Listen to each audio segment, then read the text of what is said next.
Le Conseil des ministres, en ce jour, a adopté un projet de décret modificatif du décret donc, de 2017 portant fixation donc, des taxes et redevances minières.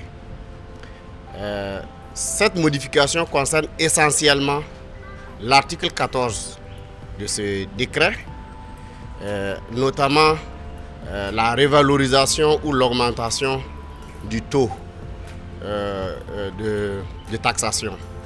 L'augmentation de ce taux de taxation est liée à l'évolution du coût de l'or. En réalité, dans l'ancien texte, on avait prévu par exemple un taux de 5% lorsque le coût de l'or dépasse 1300 $ l'once.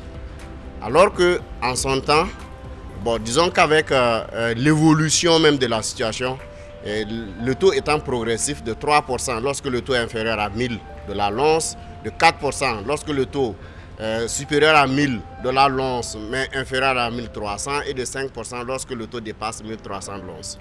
Mais aujourd'hui, on voit qu'avec la dynamique, le coût de l'or tourne autour de 1800-1900 $ et on estime qu'il y a lieu de revoir ce taux-là.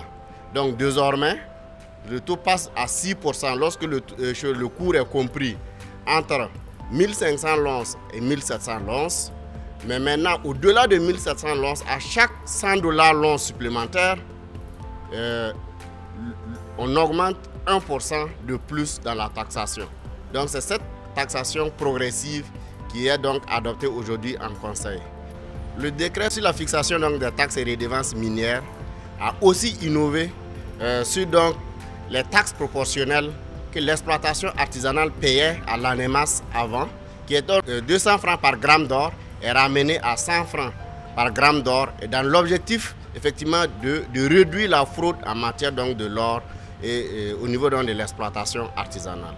Il y a aussi d'autres innovations qui concernent aujourd'hui la taxation sur le manganèse, la taxation sur le zinc et donc sur l'argent qui n'était pas défini dans l'ancien décret.